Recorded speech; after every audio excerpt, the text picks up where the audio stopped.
राधे राधे सभी को। तो साथियों, आज की क्लास जो रहने वाली है बहुत ज़्यादा महत्वपूर्ण रहने वाली है, क्योंकि आप सभी के कमेंट आते हैं कि इंडिया ज्योग्राफी का हमें रिवीजन करा दो, सभी टॉपिक का कम समय में, और जो मोस्ट इंपॉर्टेंट चीज़ें उनको करवा दो, यानी कि जो मोस्ट इंपॉर्टेंट जो फैक्ट है वो करवा दो। तो देखो, वैसे तो आप भारत का भूगोल करोगे तो आपको बहुत टाइम लगता है, पर मैंने वो चीज़ें इसमें ऐड की हैं, उसी अकॉर्डिंग आपको करवाऊंगी, कम समय में आपका रिवीजन हो जाएगा। तो अब एग्जाम के टाइम नहीं बचे हैं जो आपके आने के लिए महत्वपूर्ण चीजें हैं, ठीक है। तो सबसे पहले साथियों बात करते हैं अपने, यानी कि अपने करेंगे नदियों से, ठीक है। तो साथियों, भारत में अपवाह तंत्र से जितने भी प्रश्न बन सकते हैं वो अपने सबसे पहले कर लेते हैं, ठीक है ना। सबसे पहला क्वेश्चन है कि भागीरथी व अलकनंदा कहाँ पर मिलती है, तो ध्यान रखना देवप्रयाग में मिलती है। फटाफट रहेगा अपना, ज़्यादा टाइम नहीं लगेगा। तो ये उत्तराखंड में टेहरी गढ़वाल जिले में एक शहर व नगर पालिका है। तो भागीरथ अलकनंदा कहाँ पर, देवप्रयाग में। कावेरी नदी का उद्गम स्थल पूछे तो कावेरी नदी का उद्गम स्थल ब्रह्मगिरी पहाड़ी से। कावेरी की सहायक नदियां देख लो साथियों, इससे पूछा जाता है। तो कावेरी की पहले तो लंबाई देखो 800 किलोमीटर, कावेरी की लंबाई 800 किलोमीटर, और उद्गम कावेरी ब्रह्मगिरी न पहाड़ी, ब्रह्मा कावेरी व आ रहा है कावेरी में, व का बै बनाना है ब्रह्मगिरी। अब बात करते साथियों इसकी सहायक नदियां कावेरी की, देखो हिमालती, कामिनी, भवानी, सिमसा, ये है कावेरी की सहायक नदियां। फिर बात करते हैं देश की सबसे बड़ी खारे पानी की झील चिल्का, कौन सी है, चिल्का, उड़ीसा में स्थित है। तो देश की सबसे खारे पानी की झील चिल्का। महानदी किस राज्य में बहती है, तो महानदी साथियों उड़ीसा में बहती है, और महानदी को ध्यान रखो उड़ीसा का शौक भी कहते हैं, ठीक है। कुल लंबाई पूछे आपको तो कितनी है, 851 किलोमीटर।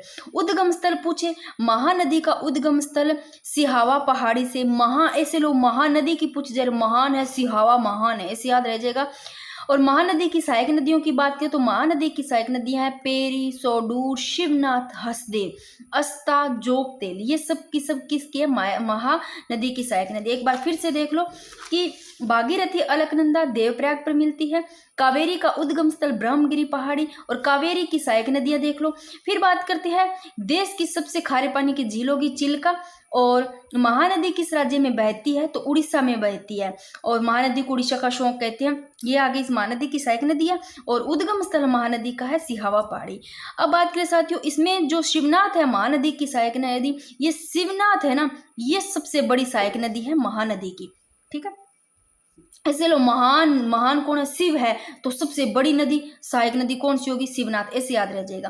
फिर बात करें किस नदी को जैविक मरुस्थल कहा जाता है, तो जैविक मरुस्थल दामोदर नदी को, किसको, दामोदर नदी को जैविक मरुस्थल कहा जाता है, और प्रदूषकों के कारण इसे जैविक मरुस्थल कहा गया। दामोदर नदी को क्यों कहा गया, प्रदूषकों के कारण जैविक मरुस्थल कहा गया, अर्थात ऐसा जीवन मिला जहाँ कोई मछली या कोई जलीय जानवर हो।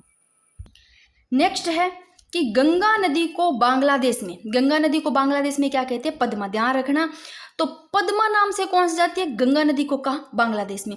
गंगा नदी बांग्लादेश में प्रवेश करते ही देखो पद्मा के नाम, जब गंगा नदी बांग्लादेश में प्रवेश करती है तो प्रवेश करते ही पद्मा के नाम से जानी जाती है, और बांग्लादेश में गंगा की मुख्य धारा है। फिर बात करें साथियों गंगा नदी को बांग्लादेश में पद्मा कहते हैं, और ब्रह्मपुत्र को बांग्लादेश में जमुना, ब्रह्मपुत्र को जमुना, गंगा नदी को पद्मा, कहाँ, बांग्लादेश में, याद रह जाएगा।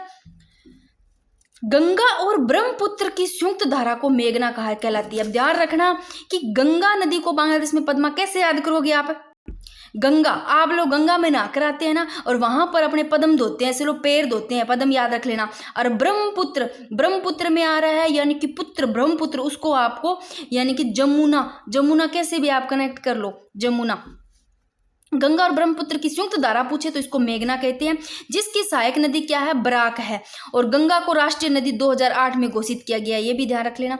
लोकटक झील मणिपुर राज्य में स्थित है। अब आपको पूछे कि लोकटक झील कहाँ स्थित है, तो मणिपुर राज्य में। यह झील उत्तरी पूर्वी भारत में स्थित सबसे बड़े मीठे पानी की झील है साथियों। जो ये सभी टॉपिक से इतने शानदार नोट्स हैं, अगर आप लोगों ने अभी तक कुछ भी नहीं पढ़ा है ना, इंडिया ज्योग्राफी में कुछ भी नहीं पढ़ा है, तो ये जितने भी मैंने यहाँ पर लिए हैं आप सभी के लिए रामबाण साबित होने वाले हैं, ठीक है। यह झील उत्तर पूर्वी भारत में स्थित सबसे बड़ी मीठे पानी की झील है, और यह विश्व का एकमात्र तैरता हुआ केबुल लांगजाओ नेशनल पार्क उपस्थित है।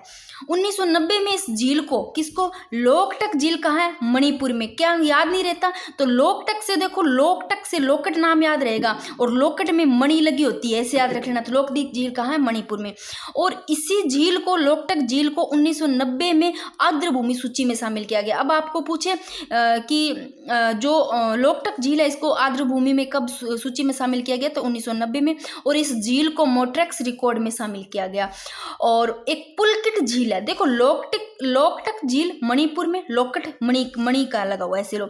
और पुलिकट झील को पक्षी अभ्यारण्य घोषित किया गया कब? 1987 में। और यह झील, जो पुलिकट झील है, ये आंध्र प्रदेश में है। याद नहीं रहते पुलिकट झील कहाँ है? देखो पुलिकट से आ रहा है पुल, और कोई बंदा जा रहा है आंध्र प्रदेश से, अंधा बंदा जा रहा है, और पुल के पास से निकला है, अंधा बंदा पुल के पास से निकला है, पुलिकट पुल के पास से अंधा बंदा निकला है, गिर जाएगा, कैसे भी कनेक्ट कर लेना। फिर देखो साथियों, यहाँ पर बात करें तो एक ग्रेटर पलगिंगो है, एक किंगफिशर है। ये पक्षी कहाँ पर पाए जाते हैं? यहाँ पुलकट झील की बात करें तो यहाँ झील आंध्र प्रदेश में स्थित है, और यहाँ पर पाए जाते हैं ग्रेटर पलगिंगो और किंगफिशर पक्षी पाए जाते हैं। फिर बात करें साथियों, वैनगंगा और पैनगंगा गोदावरी की सहायक नदियां पूछिए आपको। तो देखो पहले तो बात करते हैं साथियों, गोदावरी को वृद्धगंगा भी कहते हैं। ध्यान रखना, गोदावरी को क्या कहते हैं? वृद्धगंगा। और गोदावरी से एक पहले की बुढ़ी दादी होती थी ना, उनका नाम होता था गोदावरी दादी। याद रख लेना, गोदावरी दादी, वृद्ध होती थी, बुढ़ा, ऐसे याद रह जाए। गोदावरी को क्या कहते हैं? वृद्धगंगा। अब बात करें साथियों, गोदावरी के अन्य सहायक नदियां देखो, गोदावरी, मंजरा, वरदा, प्राणहिता, प्रवश, पूर्णा। और गोदावरी नाम ही गोदावरी है, गोदावरी दादी वृद्ध से याद रखना। और दादी है वो कई बार वृद्धा उनमें जाती है, से लोग वृद्धा, प्राणहित, सबके लिए प्राणहित होती है, प्रवश, पूर्णा, पूरी पूर्णा होती है, मंजरा, कैसे भी इससे कनेक्ट कर लेना। गोदावरी की पूजा मंजरा, वरदा, प्राणहिता, प्रवश, पूर्णा। भाई अभी कुछ चीज़ें होती है जो खुद को कनेक्ट करके याद करनी पड़ती है, वो चीज़ आप अपने माइंड में इसी हिसाब से कनेक्ट कर लिया करो, याद रह जाती है। फिर बात करें साथियों, जो कृष्णा नदी जल विवाद है, ये पूछे आपको किन राज्यों के मध्य स्थित है? तो कृष्णा नदी जल विवाद महाराष्ट्र और कर्नाटक, आंध्र प्रदेश, ध्यान रखना। और कृष्णा नदी जल विवाद निपटारे हेतु कृष्णा जल विवाद न्यायाधिकरण की स्थापना पूछे तो 1969 में हुई। और सतलज का उद्गम स्थल कौन सा है? तो राक्षस ताल। देखो या भाई इतना सारे याद, इसलिए मैंने मोस्ट इंपॉर्टेंट फैक्ट लिए हैं, और फिर भी ये भी याद नहीं रहते एग्जाम टाइम में, तो थोड़ा सा याद करवाने की कोशिश मैं ही करती हूँ। देखो सतलज का उद्गम स्थल बात करें सत, और राक्षस ताल, और राक्षस में राक्षस नाम आ रही है, सतलज में सत यानी कि जोर आ रहा है ना। और राक्षस होते ना, उसमें वो अपना कुछ भी करने के लिए पूरा सत लगाता है, राक्षस को देखा ही है। तो सतलज नदी का उद्गम पूछे तो राक्षस ताल। और सतलज का भारत में प्रवेश शिपकिला दर्रे से, वैसे मैंने बात की जितनी भी नदी है उनका उद्गम स्थल मैंने ट्रिक से करवा रखी है। सतलज का भारत में प्रवेश शिपकला दर्रे से, सतलज और शय से आपको पूछा है भारत में प्रवेश कहां से कर? शय से, शिपकला दर्रे से। कोशी नदी को बिहार का, अब देखो कोशी नदी को तो बिहार का शोक कहते हैं, और बंगाल का शोक दामोदर को कहते हैं, उड़ीसा का शोक महानदी को कहते हैं। याद नहीं रहता, बंगाल, दामोदर नदी को बंगाल, देखो बंगाल में पीछे रहा गाल, और गाल पर वही बंदा थप्पड़ मारेगा, गाल पर जिसमें दम होगा, हर कोई थोड़ी मार सकता है, डर लगता है भाई, जो मारेगा उसमें दम होगा। कोशी नदी, और कोशी, जो बंदा पीछे आ रहा है बिहार, जो हार जाता है ना, हार जाता है वो अपने आप को कोसता है ना, अपने आप को कोसता रहता है। तो कोशी नदी को बिहार का शोक, हार वाला आ जाता है पीछे, तो कोशी याद रखना। पीछे आता है दम, यानी कि आ गया था दम रखता है गाल पर थप्पड़ मारने का, बंगाल का शोक। उड़ीसा महानदी, और भाई कई बार उडू उडू करता है किसी का दिल, और वो बड़ा ही महान बंदा होता है जिसका उडू उडू दिल करता है, भाई याद करवा रही हूँ, कुछ ज्यादा मत सोचना। उड़ीसा का शोक महानदी, ठीक है। और बिहार में बाढ़ लाने के कारण यह बिहार का शोक कहलाती है।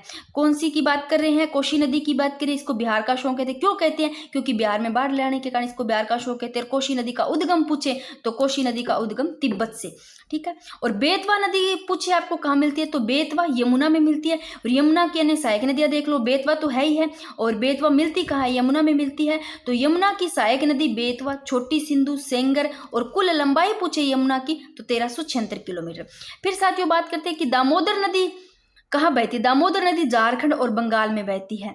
दामोदर नदी कहाँ? और बंगाल नदी को क्या कहते हैं, बंगाल को सॉरी दामोदर नदी को बंगाल का क्या कहते हैं, शोक कहते हैं। तो झारखंड व बंगाल में बहती है दामोदर नदी। और बंगाल का शोक देखो दामोदर नदी को कहा जाता है। पश्चिमी बंगाल के मैदानी भागों में बाढ़ के कारण कहा जाता है इसको बंगाल का शोक। और जो बिहार का शोक कोसी को कहते हैं वो बिहार में बाढ़ लाने के कारण कहते हैं।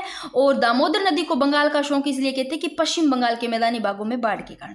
और इसकी जो सहायक नदी है दामोदर नदी की, देखो दामोदर, बराकर, बराकर, कोनार, बोकारो, हाहारो, जमुनिया, कैसे याद रखोगे। और देखो इसका नाम भी याद किया था ना, बंगाल का शोक। दम, दम जो दम रखता है वो गाल पे थप्पड़ मारेगा। बंगाल का शोक याद रह गया भाई, याद करवाना, ज्यादा मत सोचना। और जो दम रखता है बंदा, दम रखता है वो हाहारो इससे करता रहता है, याद रख लो। और बोकारो सारे दिन दम ही रखता है, तभी उसमें इतना दम है, बोकारा बोकता रहता है, हा करता रहता है। कोनार, बराकार, बकता रहता है, बराकार, बोकारो, ऐसे याद रख लेना, थोड़ी सी याद रह जाएगी भी, दम वाली में पड़ा है। जमुनिया याद रख लेना एक, ठीक है। फिर बात करते हैं साथियों कि यहां पर मैंने लिखी है सिंधु की सहायक नदी। किसकी है, सिंधु की सहायक नदियां। ये देखो सिंधु की सहायक नदियां पूछे आपको। देखो ये जो ऊपर लिखी है मैंने, यहाँ लिखा दाईं ओर से मिलने वाली, और ये जो लिखी है मैंने बाईं ओर से। तो देखो सिंधु की सहायक नदी आपको पूछ ले कि तोची किसकी नदी है, तोची सिंधु की नदी है। गोमल पूछे, चाहे आपको रावी ये बाईं वाली कोई भी नाम लेकर पूछ ले किसकी सहायक नदी है, तो सिंधु की पहले तो याद करना सीधी, फिर दाएं बाईं से याद करना। देखो तोची सिंधु की सहायक नदी, गोमल, जोल, लोचो, काबुल, शोक, सब की सब सिंधु। स से सिंधु, स से शोक, सिंधु, काबुल, लोचो, जोल, गोमल, तोची। फिर बात करिए सदाई ओर से मिलने वाली झेलम किसकी है, सिंधु की। इंपॉर्टेंट है झेलम, तो याद भी रहती होगी सिंधु की नदी सहायक। झेलम चिनाब तो हर किसी को याद होगी कि सिंधु की नदी, दोनों इंपॉर्टेंट है। झेलम चिनाब सिंधु की। रावी भी इंपॉर्टेंट है, रावी, व्यास, सतलज, ये सब की सब जो बाईं वाली इंपॉर्टेंट है। झेलम, चिनाब, रावी, व्यास, सतलज, जो चीजें आपको याद है ना, जो याद रहती है, इजी है, बार बार पढ़ी है, वो बाईं ओर से याद रखना। बार बार पढ़ी है वो बाईं ओर से याद रखना। सिंधु की सहायक नदियां ये। फिर बात करते हैं साथियों ब्रह्मपुत्र की सहायक नदियां। ये किसकी है, सबकी सब ये है ब्रह्मपुत्र की। किसकी है, ब्रह्मपुत्र की सहायक नदियां, ठीक है। तो देखो ये मैंने लिखी है बाईं तरफ से ब्रह्मपुत्र वाली, ये लिखी है मैंने दाईं तरफ से सबकी सब।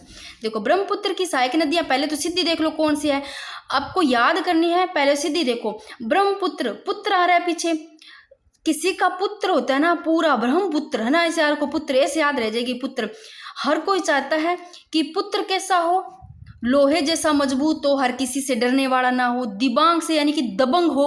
ब्रह्मपुत्र, ब्रह्मपुत्र नदी की पूछ रहे, दबंग हो, दिबांग हो, ऐसे लोहित, लोहे जैसा हो।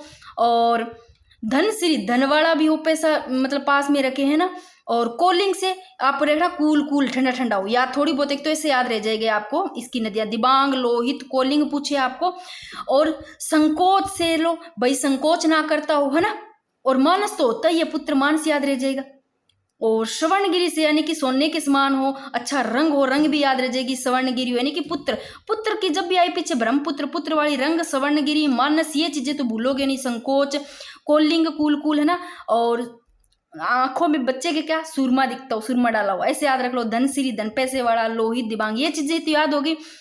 बूढ़ी दिलबंग यानी कि दिलंग, बूढ़ी दिलंग है, दिलंग से दिल लो और उसका दिल बूढ़ा ना हो बच्चे का, ब्रह्मपुत्र हमारा पुत्र ऐसा हो, ये चीजें इतनी तो याद हो गई।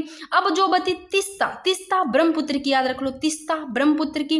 रेडक, बैंकी, इसके अलावा ब्राक, कपिली, सबकी सब ब्रह्मपुत्र नदी के। जो बच गए वो आप माइंड में कैसे भी बिठा लो। अब बात करें साथियों ब्रह्मपुत्र की बाईं ओर से, ये वाली है बाईं ओर से, दिबांग, लोहित, सूरमा, धनश्री, कपिली, ब्राक, कोलिंग, बूढ़ी दिलंग, ये बाईं ओर से है ब्रह्मपुत्र की। और दाईं ओर वाली है रंग, स्वर्णगिरी, संकोच, तिस्ता, मानस, बैंकी, रेडक, ये सब की सब किसकी सहायक नदी है, ब्रह्मपुत्र की दाईं ओर से। फिर बात करते हैं साथियों विश्व के सबसे बड़े द्वीप मांजुली द्वीप का निर्माण करने वाली नदी ही ब्रह्मपुत्र है। Very very important.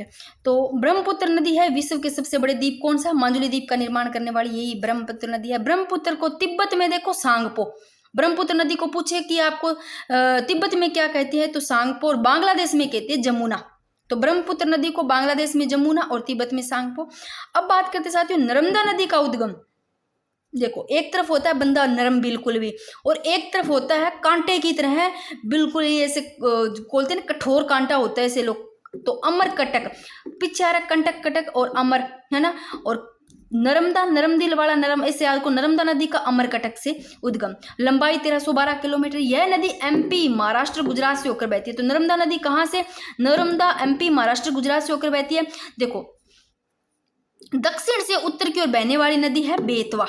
दक्षिण से उत्तर की ओर बहने वाली पूछे तो बेतवा, यह एमपी के रायसेन जिले में विंध्य पर्वतमाला से निकलकर बुंदेलखंड क्षेत्र से होते हुए उत्तर प्रदेश में प्रवेश करती है। तो बेतवा नदी की बात करें तो दक्षिण से उत्तर की ओर बहने वाली, और एमपी के कहाँ से, रायसेन जिले में विंध्य पर्वतमाला से निकलकर कहाँ, बुंदेलखंड क्षेत्र से उत्तर प्रदेश में प्रवेश करती है। यह हमीरपुर के पास यमुना नदी में मिल जाती है। फिर बात करते हैं साथियों केवला, ये देखो, ये थोड़ी सी आप देख लो इनको। आपको पूछे कि केवला, जो केवला देव है, इसको रामसर साइट में शामिल किया गया 1981 में। आपको ये तो याद भी होगी, फिर भी देख लो। और जो सांबर झील है, इसको रामसर साइट में 1990 में शामिल किया गया। ठीक है ना, ये पूछे गए। तो कावेरी नदी का जल विवाद की बात करें, कौन से राज्यों के मध्य कावेरी नदी का जल विवाद पूछे तो कैसे, कावेरी कैसे, कर्नाटक और तमिलनाडु के बीच में। फिर बात करें साथियों, देखो कोई भी आपका नदियों का कोई भी प्रश्न नहीं छूटने वाला है। दक्षिण की गंगा, गोदावरी नदी को क्या कहते हैं, दक्षिण की गंगा। ठीक है, गोदावरी, गंगा, याद रखें, दक्षिण की गंगा। वो भी दक्षिण भारत की सबसे लंबी नदी गोदावरी नदी है। इंपॉर्टेंट है, पूछा गया प्रश्न है कि आपको पूछे दक्षिण भारत की सबसे लंबी नदी है तो गोदावरी, और गोदावरी में आ रहा है द और द से दक्षिण भारत की, याद रह जाएगा कि आपको 4 ऑप्शन दे दे, उसमें याद नहीं रहे तो दक्षिण भारत की सबसे लंबी नदी गोदावरी और दक्षिण की गंगा। ठीक है, गोदावरी नदी को कहते हैं। इसकी लंबाई 1465 और इसका उद्गम स्थल है वो त्र्यंबकेश्वर है, नासिक और महाराष्ट्र त्र्यंबकेश्वर है। और तो तुलबुल उरी परियोजना किस नदी पर है, तो झेलम नदी पर है। सिंधु जल समझौते के तहत भारत में पूछे जल का उपयोग कर सकता है तो 20% कर सकता है, यानी सिंधु जल समझौते के तहत भारत है वो जल का उपयोग कितना, 20% कर सकता है। ये मैंने लास्ट में क्वेश्चन भी लिए हैं इसके। फिर बात करते हैं तुलबुल उरी परियोजना किस नदी पर है, झेलम नदी पर है। और दक्षिण की गंगा गोदावरी को कहते हैं और इसका उद्गम है वो त्र्यंबकेश्वर है। और जो सिंधु जल समझौता है, इसका कहा है कि 20% जल का उपयोग भारत कर सकता है। और यह समझौता भारत पाकिस्तान के बीच 1960 में हुआ था। ये तो पता होगा कब हुआ, 1960 में हुआ था। और इसका उपयोग है वो पंजाब, हरियाणा, राजस्थान का दक्षिण पश्चिमी भाग में किया जाता है। तो जो दक्षिण पश्चिमी भाग है इधर, यहाँ पर इसका उपयोग है वो पंजाब और हरियाणा और राजस्थान का दक्षिण पश्चिम भाग किया जा सकता है, पंजाब और हरियाणा का। और उड़ीसा का शोक देखो महानदी को कहते हैं। उड़ीसा देखो, उड़ू उड़ू करता है हमारा दिल, महान, बड़ा ही महा यानी कि बड़ा ही दिल करता है उड़ू उड़ू, महानदी को उड़ीसा का शोक। लंबाई पूछे तो 850 किलोमीटर। उड़ीसा में बाढ़ लाने के कारण इसको क्या कहा गया, उड़ीसा का शोक कहा गया। अब बात करें दक्षिण भारत की गंगा पूछे तो दक्षिण भारत की गंगा कावेरी नदी को जानते हैं। अब देखो साथियों, गोदावरी नदी है ये दक्षिण भारत की सबसे लंबी नदी है और दक्षिण की गंगा कहते हैं, दक्षिण की गंगा। और दक्षिण भारत की गंगा देखो कावेरी नदी को जानते हैं। और आपको पूछे कि दक्षिण भारत की गंगा जो कावेरी नदी है, इसकी सहायक नदियां पूछे, दक्षिण भारत की गंगा यानी कि जो कावेरी नदी है, दक्षिण भारत की गंगा की सहायक नदियां 5 राज्यों से होकर गुजरती है। कौन कौन से राज्यों से, महाराष्ट्र, एमपी और ओडिशा, छत्तीसगढ़, आंध्र प्रदेश, यानी कि 5 राज्यों से होकर गुजरती है दक्षिण भारत की गंगा सहायक नदियां। कहाँ, 5 राज्यों से, महाराष्ट्र, एमपी, ओडिशा, छत्तीसगढ़, आंध्र प्रदेश। फिर बात करते हैं साथियों ताप्ती नदी ब्रश घाटी से होकर गुजरती है। अब लोग ताप्ती में आ रहा है तपता बहुत है, ताप्ती तपता बहुत है, तपता ज्यादा तो सब कुछ भ्रंश हो जाता है ना। तो ताप्ती नदी कहाँ से प्रवेश होते हैं, भ्रंश घाटी से। कुल लंबाई 724 किलोमीटर। उद्गम किस बात के, सतपुड़ा बैतूल से। ठीक है। फिर बात करें साथियों राष्ट्रीय नदी संरक्षण योजना के तहत अन्य नदियों को जोड़ने के लिए गंगा कार्य योजना 1995 में, मैं थोड़ा फटाफट करवा रही हूँ क्योंकि नदियां हो जाए उसके बाद में बहुत सारे इंपॉर्टेंट फैक्ट है भाई, बहुत सारे टॉपिकों से सबसे लिए हैं मैंने, तो वो करने हैं। वुलर झील की बात करें, मीठे पानी की सबसे बड़ी झील पूछे तो वुलर झील जम्मू कश्मीर में स्थित है ये। और यमुना नदी का उद्गम है वो यह से यमुना नदी और यह से यमुनोत्री, याद रह जाएगा ग्लेशियर। और ये यमुना की सबसे बड़ी सहायक नदी पूछे तो टोंस है, यमुना की सबसे सहायक नदी बड़ी टोंस है। गोदावरी को वृद्ध गंगा कहते हैं, बारी बार आ गया, दक्षिण भारत की सबसे लंबी नदी है। फिर बात करें साथियों महानदी, नर्मदा, सोम नदियां अमरकटक पहाड़ियां से निकलती है। आपको पूछे अमरकटक पहाड़ियां से कौन सी, महानदी, नर्मदा, सोम नदियां। और हुगली नदी की बात करें साथियों, ये किसका निर्माण करती है, तो हुगली नदी ज्वार नदमुख, ध्यान रखना, ज्वार नदमुख का निर्माण कौन करती है, ज्वार नदमुख का निर्माण करती है हुगली नदी। ठीक है। और गंगा की ये सहायक नदी हो गई हुगली नदी। फिर बात करें साथियों, इसे विश्व की सबसे ज्यादा विनाशक नदी कहते हैं, किसको, हुगली नदी को, क्योंकि ज्वार नदमुख का निर्माण करते हैं, गंगा की सहायक नदी है। इसके तट पर कोलकाता है जिसे पूर्व का क्या कहते हैं, लंदन कहते हैं। अब बात करें साथियों यहाँ से अगर प्रश्न ऐसे पूछ लिया जाए आपका कि नदियों का लंबाई का अवरोही या आरोही क्रम में पूछ ले तो देखो मैंने यहाँ पर लिख रखा है एक प्रश्न इस हिसाब से बन जाता है। यहाँ पर पहले गंगा का दे दे या गोदावरी का दे दे, नर्मदा नदी का था ना, जैसे ये यहाँ पर सबका सब लिखा हुआ है। तो देखो यहाँ पर बिल्कुल सही उत्तर ही लिख रखा है मैंने कि आपको ब्रह्मपुत्र नदी की लंबाई ध्यान रखना 2933, 2933 यानी 29 के बाद में 30 आता है, 31 32 सीधा 33, 2933 किसकी है? ब्रह्म नदी की लंबाई।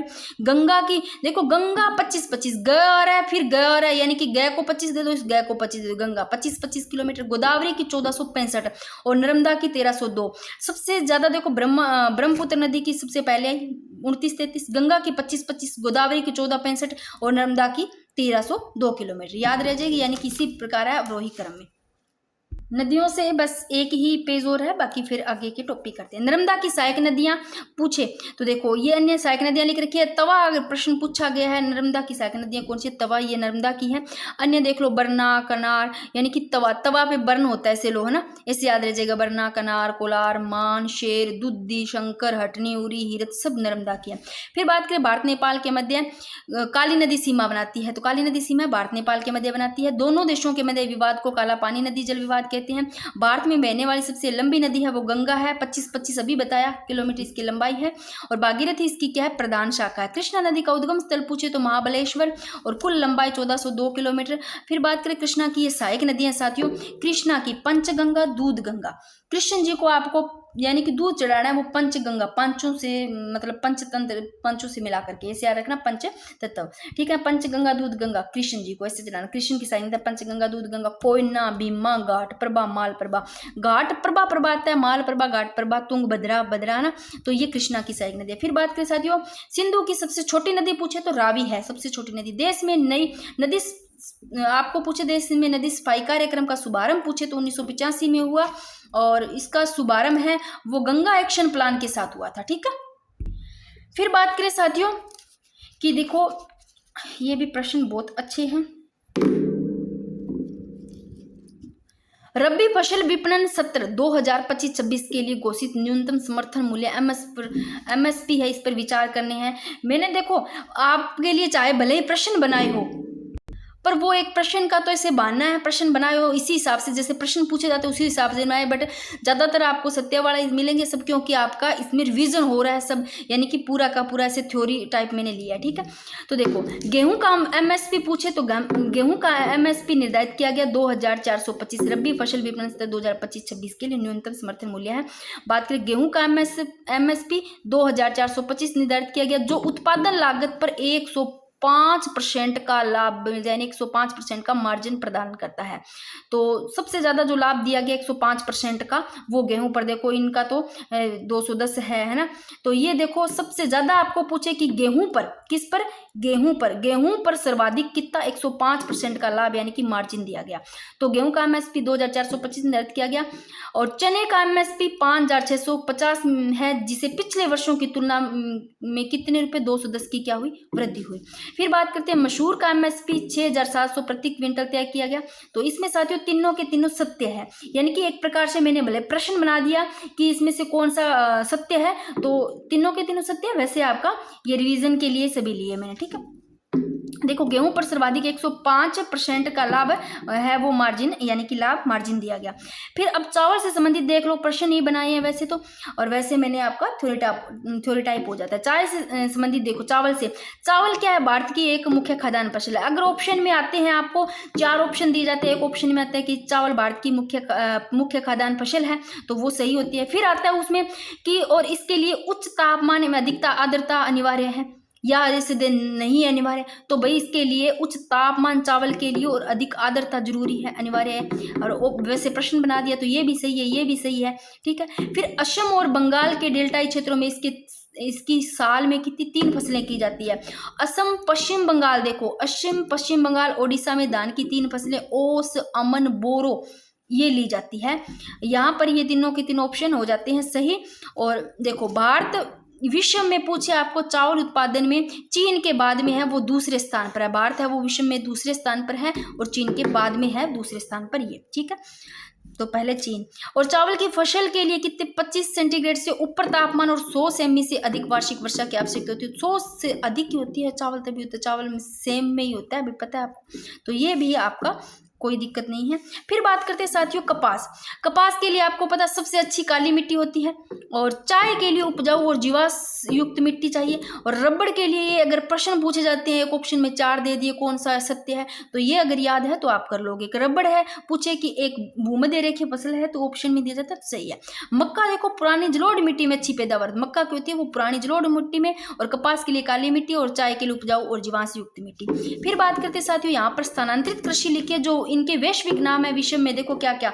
मेक्सिको में स्थानांतरित कृषि को क्या कहते हैं, मिल्पा। मैं से मेक्सिको, मैं से मिल्पा, मेक्सिको में स्थानांतरित कृषि को मिल्पा। ब्राजील में रोका, ठीक है ना, ब्राजील में रोका।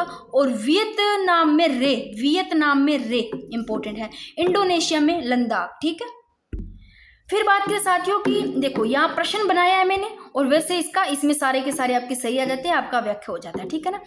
वैसे प्रश्न बना दिया, ऐसे प्रश्न आता है। तो देखो उत्तरी आपको पूछा जा रहा है, उत्तरी पूर्वी मानसून, लौटता मानसून के बारे में। जो लौटता मानसून है, जो उत्तरी पूर्वी मानसून, उसके बारे में पूछा है कि कौन सा सत्य कथन है। तो देखो प्रश्न में दिया जाता है, ऑप्शन में आता है कि लौटता मानसून बंगाल की खाड़ी से। कहाँ से लौटता मानसून? बंगाल की खाड़ी से आर्द्रता ग्रहण कर, क्योंकि लौटता मानसून है वो बंगाल की खाड़ी से आर्द्रता ग्रहण करके कोरोमंडल तट पर यानी कि तमिलनाडु पर वर्षा करता है। तो लौटता मानसून साथियों कहाँ पर वर्षा करता है? लौटता मानसून इंपॉर्टेंट है, कोरोमंडल तट पर तमिलनाडु पर वर्षा करता है। और कहाँ से? बंगाल की खाड़ी से आर्द्रता ग्रहण करता हुआ लौटता मानसून है वो कोरोमंडल पर क्या करता है? बारिश।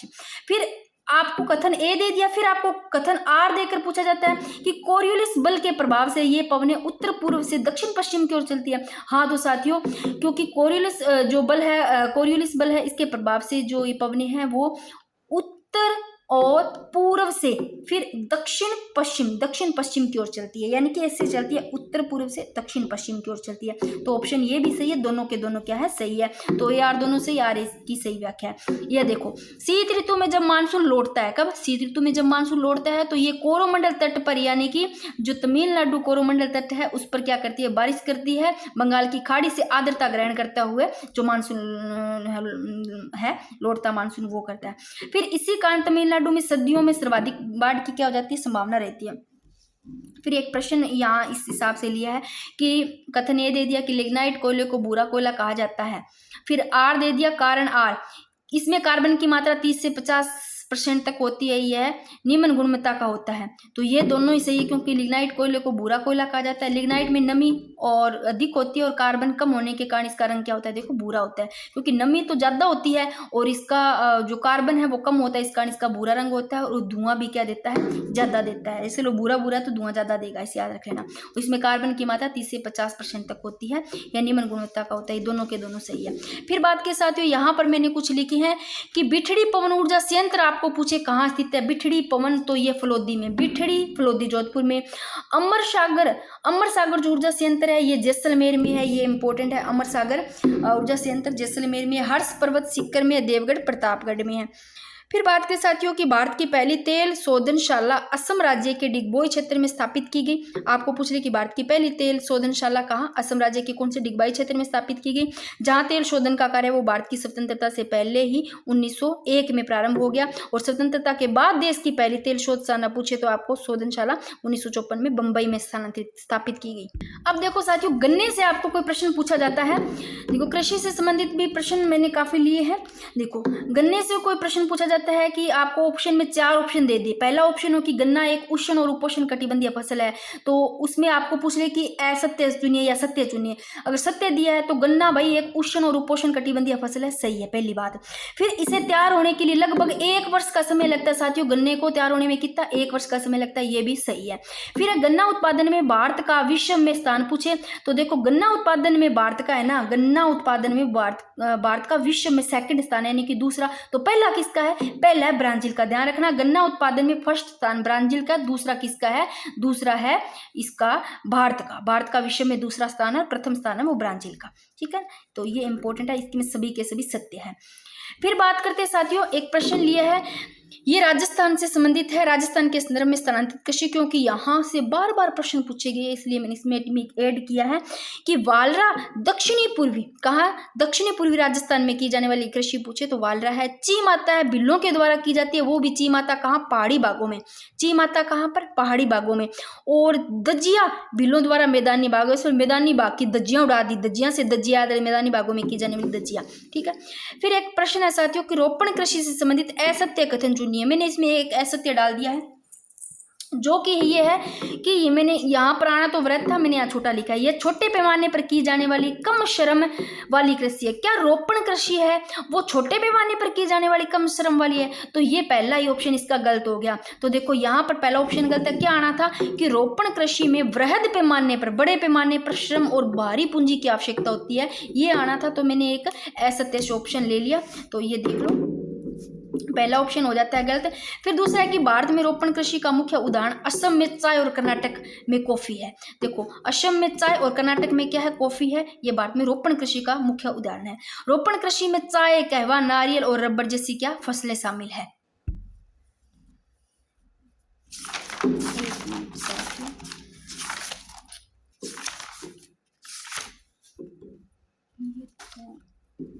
पहले यही करवा देती हूँ आपको। देखो परमाणु ऊर्जा मिशन 2025-26 के संबंध में केंद्रीय बजट 2025-26 में इसके तहत लघु मॉड्यूलर रिएक्टरों के डिजाइन, विकास और तैनाती को बढ़ावा देने के लिए आपको पूछे कितने करोड़ रुपए आवंटित किए गए, तो ध्यान रखना कितने, 20,000 करोड़ रुपए आवंटित किए गए, ध्यान रखना, ठीक है। अब भारत के स्वच्छ ऊर्जा रोड मैप को मजबूती प्रदान करते हुए 2033 तक कितने 5 स्वदेशी रूप से डिजाइन किए गए SMR चालू हो जाएंगे, स्मॉल मॉडिफाइड मीटर। तो यहाँ पूछा जा सकता है कि भारत के स्वच्छ ऊर्जा रोड मैप को मजबूती प्रदान करते हुए कब 2033 तक कितने 5 स्वदेशी रूप से डिजाइन किए गए जो MSR है वो चालू हो जाएंगे। फिर बात करते हैं साथियों कि भारत का जो दीर्घकालीन परमाणु ऊर्जा मिशन है उसका लक्ष्य पूछा है कब तक, वर्ष 2047 तक कितना उत्पादन रखा गया, कितना उत्पादन करना है कि भारत के दीर्घकालीन परमाणु ऊर्जा मिशन का लक्ष्य 2047 तक, ध्यान रखना इंपॉर्टेंट है, कितना 100 मेगावाट उत्पादन करना। तो भारत के दीर्घकालीन परमाणु ऊर्जा मिशन का लक्ष्य 2047 तक कितना 100 मेगावाट। फिर बात करते हैं साथियों परमाणु ऊर्जा का लक्ष्य हासिल करना यही है 100 मेगावाट। फिर देखो वर्तमान में इंपॉर्टेंट, वर्तमान में परमाणु ऊर्जा क्षमता वो कितनी गीगावाट है, वर्तमान में परमाणु ऊर्जा क्षमता है वो लगभग देखो 9 है, वैसे 8.78 गीगावाट, ध्यान रखना गीगावाट में पूछे, वर्तमान परमाणु ऊर्जा क्षमता है वो 8.78 गीगावाट है। और अगर पूछे आपको कि 2031-32 तक कितनी गीगावाट हो जाएगी, देखो एक तो ध्यान रखना कि वर्ष 2047 तक, ये देखो वर्ष 2047 तक 100 मेगावाट उत्पादन करने का लक्ष्य, 2047 तक 100 और वर्तमान में भारत ऊर्जा का उत्पादित पूछे तो 8.78 है ना, यानी कि लगभग 9 हो गया 8.78। और 2031-32 तक साथियों देखो 31-32 तक 22.38 गीगावाट हो जाएगी, कितनी हो जाएगी 31-32 तक 22.38 गीगावाट हो जाएगी। ये इंपॉर्टेंट है सबके सब, देख लो एक बार आप फिर से देख लो इन चीजों को। 2047 तक कितनी 100 गीगावाट रखने का लक्ष्य और वर्तमान में 8.78 और 2031-32 तक 22.38 गीगावाट हो जाएगी, ठीक है। ये हो गया। अंतर्राष्ट्रीय सहयोग के माध्यम से विकसित किए जा रहे स्वदेशी 700 मेगावाट व 1000 मेगावाट की रिएक्टरों के साथ 2031-32 तक क्षमता बढ़ा करके 22.38 गीगावाट होने का अनुमान है, ये मैंने बता दिया। मेगावाट में पूछे तो 22,480 मेगावाट। नेक्स्ट देखो भारत की परमाणु ऊर्जा क्षमता जो वर्तमान में बता दी, मेगावाट में पूछे तो 8,180, ये देखो 8,180 मेगावाट और आपको गीगावाट 8.78 ध्यान रखना, यानी कि लगभग 8.78 गीगावाट आ गया। और फिर बात करते साथियों 2031-32 तक मेगावाट में पूछे तो 22,480 यानी कि मेगावाट में, और वैसे आपको गीगावाट में पूछे तो ये लो 2031-32 तक कितनी क्षमता बढ़ाकर 22.38 गीगावाट, ठीक है। गीगावाट और मेगावाट दोनों ध्यान रख लो, ठीक है। फिर बात करते हैं साथियों, ये आगे वर्तमान में 8,180 मेगावाट और 2031-32 तक मेगावाट 22,480 तक विस्तृत करने की योजना है, जिसमें गुजरात, राजस्थान, तमिलनाडु, हरियाणा, कर्नाटक और एमपी में 10 रिएक्टर निर्माणाधीन है। इसके अतिरिक्त 10 और अन्य रिएक्टरों की योजना प्रगति पर है, जिसमें देखो कोवाडा आंध्र प्रदेश में संयुक्त राज्य अमेरिका के सहयोग से एक प्रमुख 6x1208 मेगावाट का परमाणु ऊर्जा संयंत्र शामिल है। फिर बात करते हैं साथियों, वेरी वेरी इंपॉर्टेंट, यहां से प्रश्न ये पूछा भी गया है। देखो फर्स्ट ग्रेड में यहां से प्रश्न पूछा गया था कि अब देखो कि भारत की आर्थिक समीक्षा 2025-26 के अनुसार देखो दिसंबर 2025 तक गैर जीवाश्म ईंधन स्रोतों से विद्युत स्थापित क्षमता पूछे कहाँ, दिसंबर 2025 तक किसकी गैर जीवाश्म ईंधन स्रोतों से विद्युत स्थापित क्षमता है, वो 51.93% है। अब देखो अंतर्राष्ट्रीय नवीकरणीय ऊर्जा एजेंसी की नवीकरणीय ऊर्जा सांख्यिकी वो 2025 के अनुसार भारत अब कुल स्थापित नवीकरणीय ऊर्जा क्षमता में वैश्विक स्तर पर पूछे आपको, तो देखो वैसे पहले चीन, यूएसए, ब्राजील, इसके बाद में ये चौथे स्थान पर है। तो ऊर्जा सांख्यिकी 2025 के अनुसार भारत अब तक कुल स्थापित नवीकरणीय ऊर्जा क्षमता में वैश्विक स्तर पर चौथे स्थान पर है। इससे पहले चीन, यूएसए, ब्राजील, इसके बाद में चौथे स्थान पर भारत, ध्यान रखना, ठीक है। अब देखो ये मैंने बता दिया कि दिसंबर 2025 तक गैर जीवाश्म ईंधन स्रोतों से विद्युत स्थापित क्षमता है वो 51.93%। ये देखो ये तो हो गई 2025 की चौथे स्थान पर, ठीक है, ये प्रश्न पूछा गया है। अब बात करते हैं 2026 के अनुसार अंतर्राष्ट्रीय नवीकरणीय ऊर्जा एजेंसी की नवीकरणीय ऊर्जा सांख्यिकी 2026 के अनुसार भारतीय नवीकरणीय ऊर्जा स्थापित क्षमता में विश्व में पूछे तो ये तीसरे स्थान पर, थर्ड स्थान पर, 2026 के अनुसार तीसरे स्थान पर और 2025 के अनुसार चौथे स्थान पर। तो पहले पे चीन, फिर यूएसए, ब्राजील, चौथे स्थान पर भारत, ठीक है। ये प्रश्न पूछा गया है भारत की आर्थिक समीक्षा 2025-26 के अनुसार। अब से फिर देख लो ये लो, ये पेज भी इंपॉर्टेंट है। 2026 के अनुसार बात करें अंतर्राष्ट्रीय नवीकरणीय ऊर्जा एजेंसी की नवीकरणीय ऊर्जा सांख्यिकी 2026 के अनुसार भारत नवीकरणीय ऊर्जा स्थापित क्षमता वो विश्व में तीसरे स्थान पर और 2025 में चौथे स्थान पर। और दिसंबर 2025 तक गैर जीवाश्म ईंधन स्रोतों से विद्युत स्थापित पूछे तो 51.93%। ये पेज फिर से देख लो, इंपॉर्टेंट है साथियों।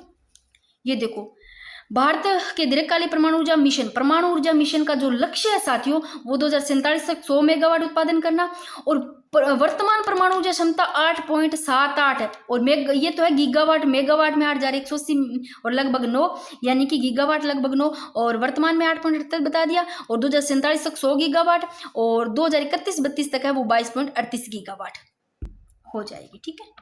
फिर बात करते हैं साथियों नवीकरणीय ऊर्जा संभाव्यता क्षमता ऊर्जा सांख्यिकी की बात 2026 के अनुसार राज्यों में पूछा, यहाँ पर राज्यों में दी हुई कि सबसे ज्यादा नवीकरणीय ऊर्जा संभाव्यता क्षमता उत्पादित पूछे आपको, सबसे ज्यादा नवीकरणीय ऊर्जा संभाव्यता क्षमता है वो Rajasthan, very very important, Rajasthan में 24%। लगा लो इस पेज को स्टार, इंपॉर्टेंट, बार बार लगा रखा है, मोस्ट इंपॉर्टेंट। देखो सबसे ज्यादा नवीकरणीय ऊर्जा संभाव्य क्षमता है वो उत्पादित राजस्थान से की जाती है, सबसे ज्यादा राजस्थान की 24%, उसके बाद में महाराष्ट्र में 14%, फिर गुजरात में 9%, आंध्र प्रदेश में, गुजरात और आंध्र प्रदेश में 9%, महाराष्ट्र में 14%, सबसे ज्यादा राजस्थान में 24%, कर्नाटक में 8.6 और एमपी में 8.09। फिर बात करते साथियों नवीकरणीय ऊर्जा स्रोतों की। देखो यहाँ पर मैंने बताई है राज्यों में आपको बता दी कि सबसे ज्यादा नवीकरणीय ऊर्जा संभाव्य क्षमता उत्पादित है। यहाँ पर राज्यों में पूछे 2026 के अनुसार राजस्थान में सबसे ज्यादा 24% है। यहाँ पर नवीकरणीय ऊर्जा स्रोतों की, यहाँ नवीकरणीय ऊर्जा स्रोतों की संभाव्यता क्षमता पूछी है आपकी कि सबसे ज्यादा सौर ऊर्जा है वो कि भारत में, यानी कि आपको जो सौर ऊर्जा है वो कहाँ संभावित ऊर्जा मौजूद है, यानी कि भारत में सबसे ज्यादा कौन से स्रोत की ऊर्जा है वो संभावित है यानी कि मौजूद है, तो सबसे ज्यादा है वो सौर ऊर्जा की। सबसे ज्यादा किसकी है? सौर ऊर्जा की। देख लो 71.1%। तो भारत में सबसे ज्यादा कौन से स्रोत की है अभी सौर ऊर्जा संभावित है मौजूद, वो है सौर ऊर्जा की 71.1%, और पवन ऊर्जा की उसके बाद में 24.7%, लार्ज हाइड्रो की बात करें तो 2.8, अन्य 13%। तो ये एक ध्यान रखना, सौर ऊर्जा की 71.1%, एक ही ध्यान रख लेना चाहिए आप, ठीक है। और ये जरूर ध्यान रखना, इस सबसे ज्यादा नवीकरणीय ऊर्जा संभावित क्षमता वो राजस्थान में की जाती है 24%, इसके बाद में महाराष्ट्र, गुजरात, आंध्र प्रदेश, कर्नाटक, एमपी। ये पेज आप फिर से देख लो, इंपॉर्टेंट है, आप अपने हिसाब से इस पेज को देख लो, चाहे स्क्रीनशॉट लेना है तो ये भी ले लो। अभी तो एग्जाम के दिन नहीं बचे हैं, याद ही कर लो इनको। फिर बात करते हैं साथियों, देखो भारत वैश्विक स्तर पर पूछा है, भारत वैश्विक स्तर पर नवीकरणीय ऊर्जा स्थापित क्षमता है वो कि 3rd स्थान पर है, और सौर ऊर्जा स्थापित क्षमता भी 3rd, और पवन ऊर्जा स्थापित 4th स्थान पर, ठीक है ना। जो नवीकरणीय ऊर्जा स्थापित क्षमता है वो 3rd स्थान पर है भारत वैश्विक स्तर पर, और 2024 में 4th पे थी, ठीक है। और सौर ऊर्जा की बात करें साथियों, देश में संभावित सौर विद्युत का आंकलन राष्ट्रीय सौर ऊर्जा संस्था द्वारा लगभग 750 गीगावाट होने का आंकलन है, अनुमान है वो 750 गीगावाट का। सबसे ज्यादा की बात करें तो किसमें मौजूद है, राजस्थान में। ध्यान रखना, सौर ऊर्जा देश में संभावित सौर विद्युत का आंकलन राष्ट्रीय ऊर्जा संस्था द्वारा आपको पूछे कि लगभग कितने होने का आंकलन अनुमान है वो 750 गीगावाट, और सबसे ज्यादा राजस्थान में मौजूद है कितनी, ये थोड़ा पहले राजस्थान बड़ी देख लेना इंपॉर्टेंट है, 142.31 गीगावाट, और जम्मू कश्मीर में 111.05 गीगावाट। फिर अप्रैल 2026 तक सौर ऊर्जा स्थापित क्षमता में भी राजस्थान प्रथम नंबर पर है। किसमें, सौर ऊर्जा, देखो इसमें भी राजस्थान प्रथम नंबर पर, और अप्रैल 2026 तक सौर ऊर्जा स्थापित क्षमता में भी राजस्थान पहले नंबर पर है। कितना है ये देखो, 41,685 गीगावाट, देखो राजस्थान पहले नंबर पर, फिर गुजरात, महाराष्ट्र, तमिलनाडु। फिर बात करते साथियों पवन ऊर्जा संभाव्यता जमीन से, यहाँ पूछा कि पवन ऊर्जा तो वो संभाव्यता जमीन से कितनी, 120 मीटर ऊंचाई पर जब पवन चक्की स्थापित की जाती है तब देश में पवन संभाव्यता कितनी, यानी कि 120 मीटर की ऊंचाई पर पूछे आपको कि जब चक्की पवन चक्की वो स्थापित की जाती है देश में पवन संभाव्यता कितनी है, तो 120 मीटर ऊंचाई में पूछे तो 695.50 गीगावाट, 120 मीटर ऊंचाई पर तो 695.50 गीगावाट, ध्यान रखना। और 120 मीटर पर सबसे ज्यादा पवन ऊर्जा संभावित गुजरात में है 142.56 गीगावाट, और राजस्थान में 127.75 गीगावाट, ये थोड़ी देर पहले ही मैंने बताई है, ठीक है। अब देखो अगर आपको पूछा जाता है 120 मीटर की ऊंचाई पर, ये नहीं बताई मैंने, सॉरी, 120 मीटर की ऊंचाई पर पूछे आपको तब तो देश में संभाव्यता क्षमता आपको पूछे, संभाव्यता पूछी जाती है 120 मीटर पर इतनी है, और 120 मीटर पर सबसे ज्यादा पूछे आपको 120 मीटर की ऊंचाई पर सबसे ज्यादा पवन ऊर्जा संभाव्यता तो गुजरात में, ठीक है। ये मैं थोड़ा हाईलाइट कर देती हूँ इसको, 120 मीटर पर आपको सबसे ज्यादा पवन ऊर्जा संभाव्यता पूछे गुजरात में, और 100 मीटर पर पूछे तो भी गुजरात में, 100 मीटर पूछे तो भी गुजरात में। और वैसे 100 मीटर पर आपको पूछे देश में कितनी है तो 302.5 गीगावाट। ऐसे प्रश्नों को स्किप मत किया करो, जो आपको टफ लगते हैं ना, इसे भाई मॉइंड हमारा ऐसे हो रहा है, वैसे प्रश्न पूछ लिए जाते हैं, ठीक है।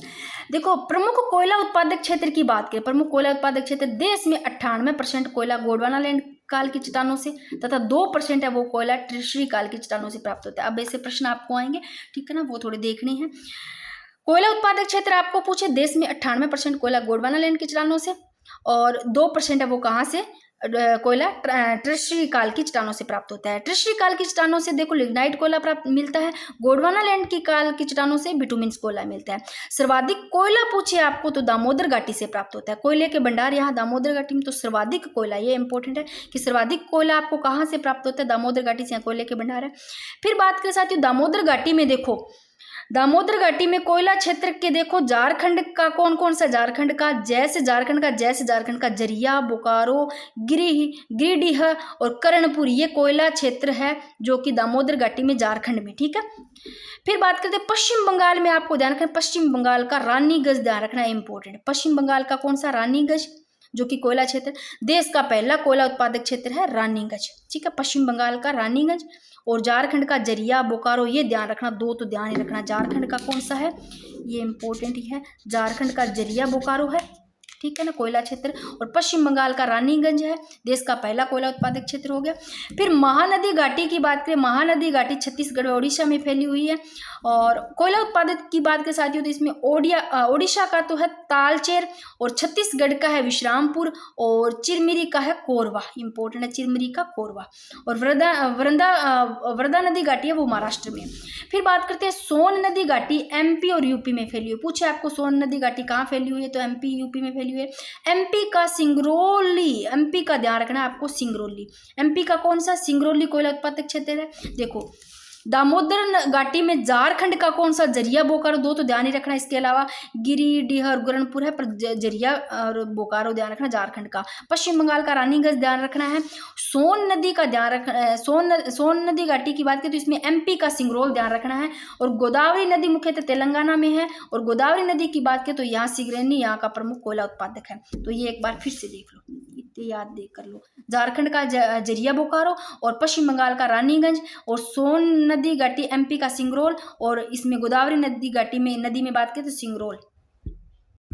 फिर बात करें साथियों, भारत सरकार ने वर्ष 2030 तक गैर जीवाश्म ईंधन स्रोतों से देखो 500 गीगावाट संस्थापित जो बिजली क्षमता प्राप्त करने का लक्ष्य रखा है। तो भारत सरकार ने 2030 तक गैर जीवाश्म ईंधन स्रोतों से कितने 500 गीगावाट बिजली क्षमता प्राप्त करने का लक्ष्य रखा है। फिर बात करते हैं एनटीपीसी बेंसारा सौर परियोजना हाल ही में राजस्थान के कौन से जिले में चालू की गई, इंपॉर्टेंट है, रट लो। तो एनटीपी बेंसारा सौर परियोजना हाल ही में राजस्थान के जैसलमेर जिले में चालू की गई, ठीक है। ये परमाणु शक्ति केंद्र साथियों।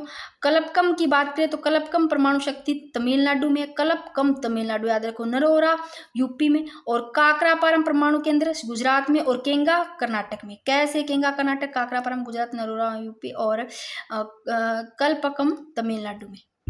फिर बात करते हैं साथियों अलिया बेट व खड़िया बेट, ये भी थोड़ा ध्यान रखना है ना। अलिया बेट और खड़िया बेट अपतटीय तेल क्षेत्र है, वो खंबात की खाड़ी में स्थित है। अलिया बेट और खड़िया बेट कहाँ, खंबात की खाड़ी में स्थित है। और ये भी इम्पोर्टेंट है, इसको थोड़ा सा आप देख ही लो।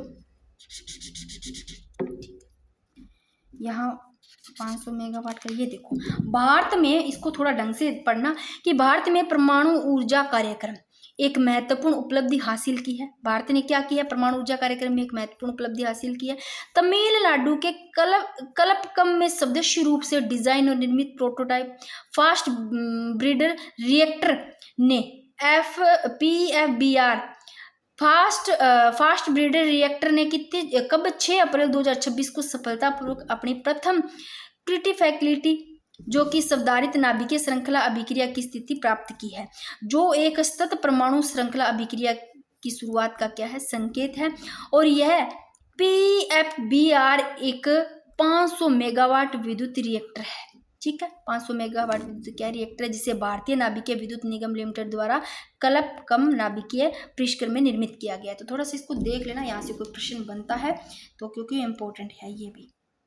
अब भाई शानदार प्रश्न आ गए और प्रश्न बनते भी है यहाँ से, और ये प्रश्न भी है आपका ऐसे थ्योरी टाइप भी क्लियर हो जाएगा, ठीक है ना।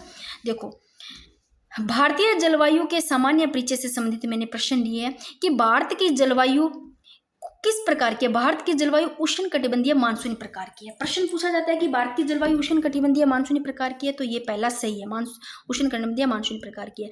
दूसरा कथन है कि भारत के बीचों बीच से कर्क रेखा गुजरती है। भाई भारत के बीचों बीच से कर्क रेखा गुजरती है, ये भी सही है, जो इसे उष्ण और शीतोष्ण दोनों कटिबंधों में विभाजित करती है। दोनों के दोनों आपके सही है। तीसरा देखो मानसूनी शब्द की व्युत्पत्ति अरबी भाषा के मौसम शब्द से हुई है, ये भी आपका भाई सही है। तीनों के तीनों सही है। साथ में आपका इससे संबंधित प्रश्न बनते हैं तो आपका गलत भी नहीं होगा।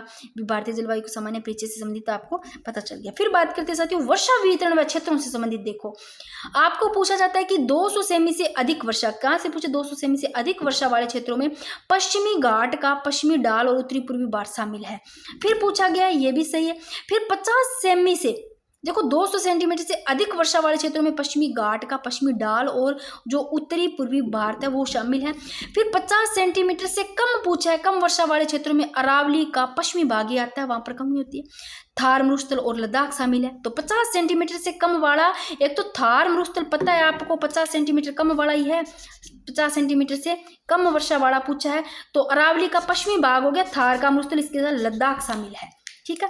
फिर बात करते हैं तमिलनाडु का कोरोमंडल तट है ना, उस पर 100 से 200 सेंटीमीटर वर्षा वो है मध्यम वाले क्षेत्र में आता है, ठीक है ना। तो तमिलनाडु का कोरोमंडल तट है वो 100 से 200 सेंटीमीटर वर्षा वाले मध्यम क्षेत्र में आता है, तमिलनाडु कोरोमंडल का तट है। तो तीनों के तीनों आपके सही है, फिर से देख लो, ठीक है, तीनों के तीनों सही है, बेसिक सी चीजें हैं। पश्चिमी विक्षोभ के संदर्भ में देखो, आपको पूछे कि सत्य कथन चुनिए, तो पश्चिमी विक्षोभ की उत्पत्ति पूछे तो भूमध्य सागर से होती है। तो साथियों पश्चिमी विक्षोभ की उत्पत्ति कहाँ से होती है?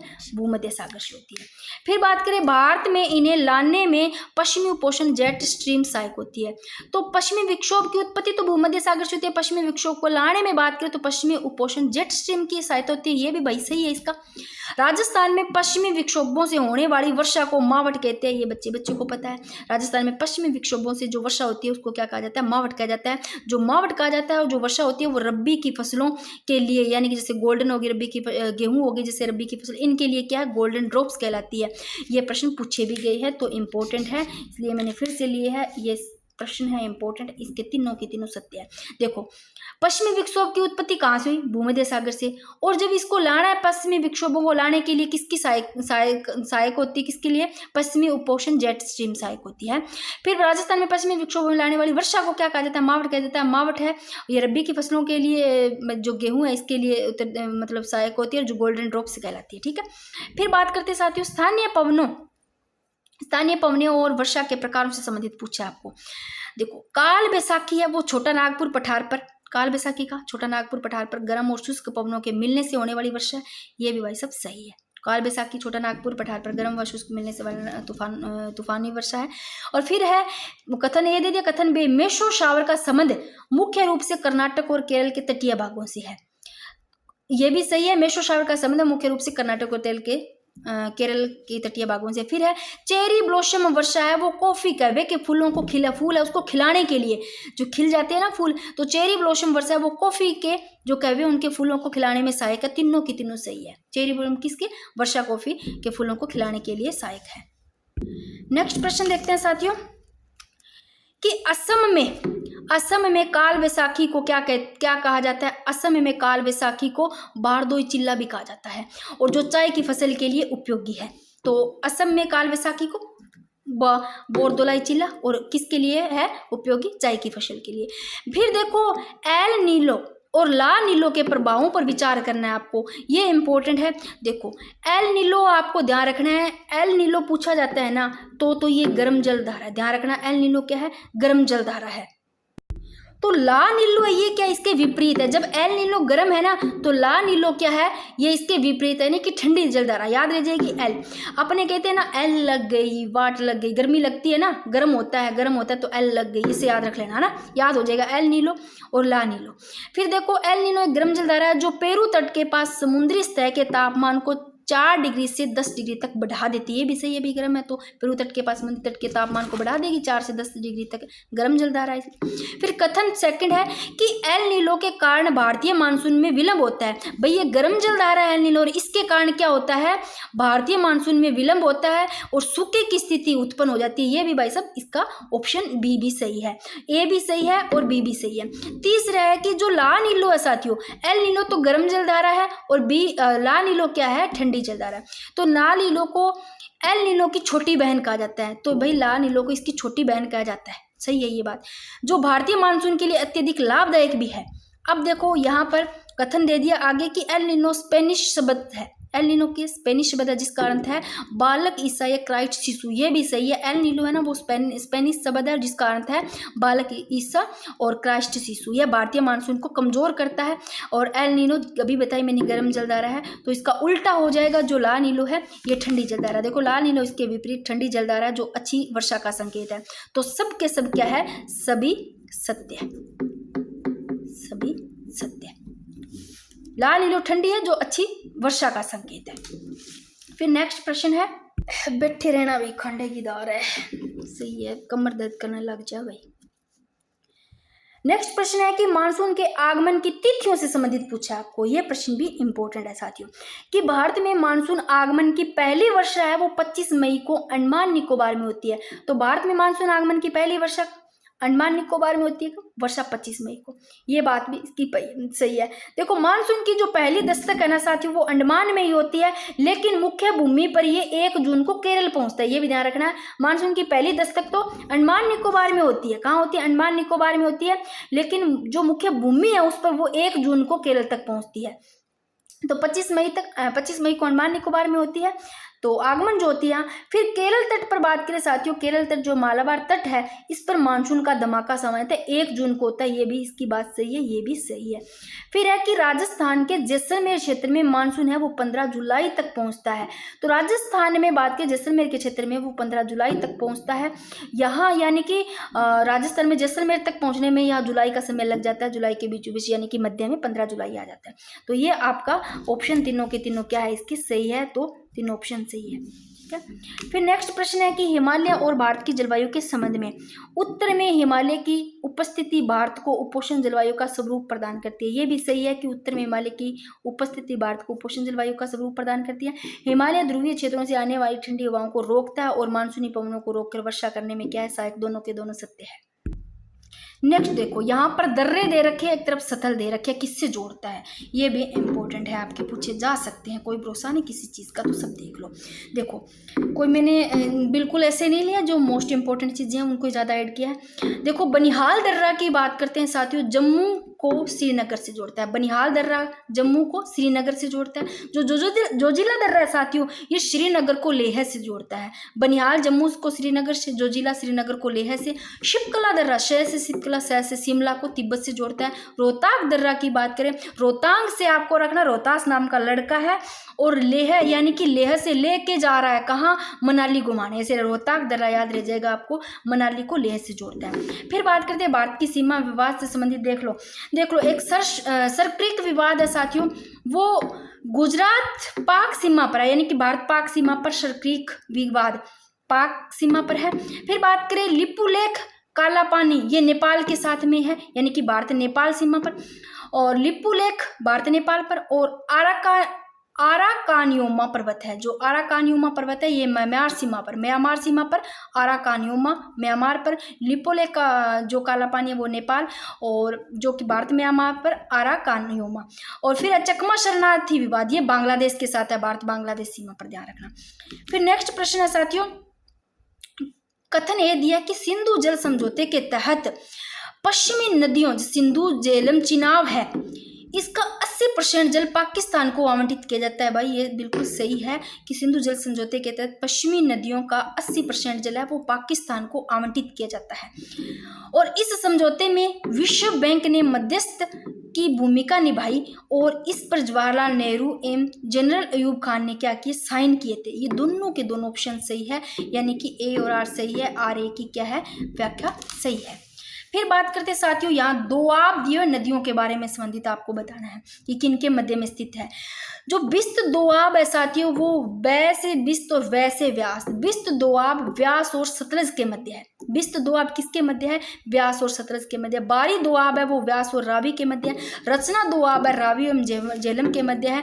चाज जिसको छज दोआब बोलते हैं, चाज दोआब जिसको छज दोआब बोलते हैं, चिनाब और झेलम के मध्य, इंपॉर्टेंट है, चिनाब और झेलम के मध्य। फिर बात करते हैं साथियों अन्नामुड़ी है, ये पूरे दक्षिण भारत की सबसे ऊंची चोटी है और कितनी 2695 मीटर है अन्नामुड़ी, पूरे दक्षिण भारत की सबसे ऊंची चोटी। और फिर पूछे आपको, देखो अन्नामुड़ी तो पूरे दक्षिण भारत की सबसे ऊंची चोटी, और नीलगिरी की सर्वोच्च चोटी पूछे तो डाडा बेटा है। ठीक है, नेक्स्ट बात करते हैं साथियों कि भारत की सर्वोच्च पर्वत चोटी पूछे आपको तो K2 गॉडविन ऑस्टिन जिसको बोलते हैं K2, ये भारत की सर्वोच्च पर्वत चोटी है। ऊंचाई इसकी 8611 मीटर है, इंपॉर्टेंट पूछा भी गया है। ये काराकोरम श्रेणी में स्थित है। और फिर बात करते हैं साथियों, यहाँ मैंने दिए है वृहद हिमालय, सब हिमालय दे दिए, लघु हिमालय, वृहद, ट्रांस हिमालय, स्वन। यहाँ पर दे दिए कौन से काल से है, ये कौन से काल से। वृहद हिमालय की बात करें तो ये क्रिटेशियस काल से, लघु हिमालय की बात करें तो इसका निर्माण कौन से काल से हुआ है? वृहद हिमालय का तो क्रिटेशियस काल, लघु हिमालय का इयोसीन काल से, ट्रांस हिमालय का मायोसीन काल से, शिवालिक हिमालय का प्लीस्टोसीन युग से।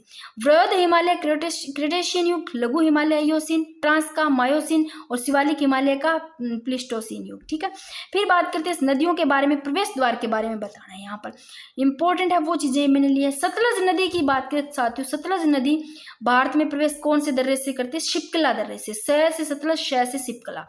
ब्रह्मपुत्र नदी है यांग याप दर्रा से प्रवेश करती है भारत में, और रावी नदी है रोहतांग दर्रा से प्रवेश करती है। ठीक है, फिर बात करते हैं शिवालिक ब्रह्म हिमालय। शिवालिक की बात करें, यह हिमालय की सबसे नवीन पर्वत श्रृंखला है शिवालिक। फिर बात करें इसकी औसत ऊंचाई 700 से 15 मीटर के बीच है। शिवालिक और मध्य हिमालय के बीच घाटियों को क्या कहते हैं? दूनिया द्वार कहा जाता है। फिर एक प्रश्न लिया, कथन ए दिया, स्टेपल वीजा विवाद भारत और चीन के मध्य एक महत्वपूर्ण कूटनीतिक मुद्दा है। कारण आर दे दिया, चीन द्वारा जम्मू कश्मीर और अरुणाचल प्रदेश के निवासियों को पासपोर्ट पर मोहर लगाने के बजाय अलग से कागज स्टेपल वीजा दिया जाता है। क्या ये ए सही है? क्या स्टेपल वीजा विवाद है वो भारत और चीन के मध्य एक महत्वपूर्ण कूटनीति है? तो साथियों यहाँ पर दिया है कि चीन द्वारा जम्मू कश्मीर और अरुणाचल प्रदेश के निवासियों को पासपोर्ट पर मोहर लगाने के बजाय अलग से कागज स्टेपल पर वीजा दिया जाता है। तो ये देखो साथियों कि चीन अरुणाचल प्रदेश व जम्मू कश्मीर के लोगों को स्टेपल वीजा देता है, जो भारत की संप्रभुता के विरुद्ध होने के कारण एक बड़ा विवाद है। तो ऑप्शन दोनों के दोनों सही है, ए और बी, आर दोनों सही है, आर ए की व्याख्या भी सही है।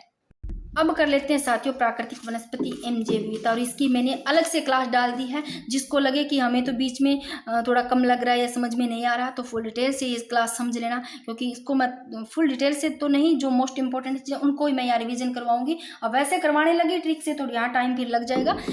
तो देखो, अध्ययन की दृष्टि से वनों को सामान्यतः 5 प्रकार बांटा गया, 5 प्रकारों में बांटा गया है। वैसे कहीं कहीं 6 भी मिल जाता है, क्योंकि ये जो मैग्रोव वन, सुंदरी वन, डेल्टाई वन जिसको बोलते हैं, इसका इनाम ही दलदली वन इसी को बोलते हैं, बट कहीं कहीं अलग दिया हुआ है।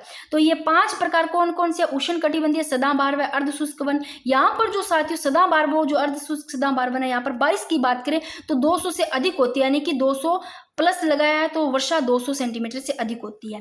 मानसूनी वन जिसको पर्णपाती वन बोलते हैं, जिसको पतझड़ वन बोलते हैं, यहाँ जो होती है 100 से 200 सेंटीमीटर के बीच में वर्षा होती है मानसूनी वन में। फिर उष्ण कटिबंधीय शुष्क कांटेदार, वैसे ही कांटेदार है वैसे वर्षा कम होगी, तो 70 से कम हो जाएगी साथियों, यानी कि 70 से ऊपर तो होगी नहीं, नीचे ही हो जाएगी, माइनस हो जाएगी। देखो कौन से उष्ण कटिबंधीय? शुष्क है, शुष्क में वैसे ही कम हो, शुष्क तभी तो है शुष्क, और कांटेदार वन है तो यहाँ पर 70 से भी कम वर्षा। फिर पर्वतीय वन की बात करें, शीतोष्ण वन, हिमालय वन, ये भी पढ़ेंगे। मैग्रोव वन, सुंदरी वन बोलते हैं इसको डेल्टाई वन बोलते हैं, दलदली वन बनते हैं, ये भी पढ़ेंगे। ठीक है, अब साथियों बात करते हैं कि उष्ण कटिबंधीय सदाबहार वन, इसको अर्धशुष्क सदाबहार वन बोलते हैं, अर्ध सदाबहार वन, यहाँ 200 से या उससे अधिक औसत वार्षिक वर्षा होती है। वृक्षों की औसत ऊंचाई लंबाई पूछे तो 60 मीटर है, वर्ष भर ये हरे भरे रहते, सदाबहारी नाम है। फिर बात करते हैं साथियों विशेषताओं की, ये देखो कठोर लकड़ी वाले होते हैं, ये बहुत घने और कठोर लकड़ी वाले, और इन वनों में सर्वाधिक जैव विविधता पाई जाती है, अत्यंत संघन वन होते हैं ये। और देखो अर्ध सदाबहार वन की बात करें, उष्ण कटिबंधीय सदाबहार, आर्थिक दृष्टि से तो ये कम उपयोगी होते हैं, लेकिन पर्यावरणीय पारिस्थितिकी के लिए अति महत्वपूर्ण होते हैं, अत्यधिक महत्वपूर्ण होते हैं, पर ये आर्थिक दृष्टि से कम उपयोगी है। फिर बात करें साथियों ये क्षेत्र आ गए इनके, पश्चिमी घाट का भाग, पश्चिमी बंगाल, कोरोमंडल तट, उत्तरी पूर्वी राज्यों का अधिकांश भाग, अरुणाचल प्रदेश को छोड़ करके अंडमान निकोबार, लक्षद्वीप समूह आ गए। और देख लो साथियों कि जो उष्ण कटिबंधीय सदाबहार, अर्ध सदाबहार वन है, ये अत्यंत संघन होते हैं, जैव विविधता पाई जाती है। यहाँ केरल की 7 घाटियां इसका सबसे प्रमुख उदाहरण है, और 7 घाटी केरल में स्थित है, बता दिया। और ये जो भारत की उष्ण कटिबंधीय सदाबहार वनों के सर्वाधिक जैव विविधता वाला क्षेत्र है। अब यहाँ पर प्रमुख जो वृक्ष है ये इंपॉर्टेंट है, वृक्ष यहाँ पर पाए जाते हैं एम्बोनी, मोगनी, ताड़, रबड़, नारियल, सिनकोना, रोजवुड और एम्बोनी, मोहगनी, ये इंपॉर्टेंट है। ठीक है, तो ये प्रश्न भी ले लिया। देखो उष्ण कटिबंधीय सदाबहार वनों के बारे में विचार कीजिए। देखो यहाँ औसत वार्षिक वर्षा 200 सेंटीमीटर उससे अधिक होती है, अभी पढ़ा 200 से प्लस, मैंने कहा 200 से अधिक होती है, पहला सही है। इन वनों की लकड़ी कठोर होती है, लकड़ी कठोर होती है, और ये आर्थिक दृष्टि से कम उपयोगी है। आर्थिक दृष्टि से तो कम ही उपयोगी है, देखो आर्थिक दृष्टि से तो कम ही उपयोगी है, लेकिन पर्यावरणीय पारिस्थितिकी के लिए अत्यधिक महत्वपूर्ण है। ठीक है, तो ये साथियों ये ऑप्शन भी इनका सही है। दूसरा एम्बोनी, मोगनी व रोजवुड यहाँ के मुख्य वृक्ष है, ये भी सही है। ये सब के सब यहाँ पर इनके जो प्रमुख वृक्ष है। फिर बात करें साथियों, इसी से प्रश्न लिया, ये तो 200 सेंटीमीटर से अधिक वर्षा होती है, सही है। तापमान 22 सेंटीग्रेड से अधिक रहता है।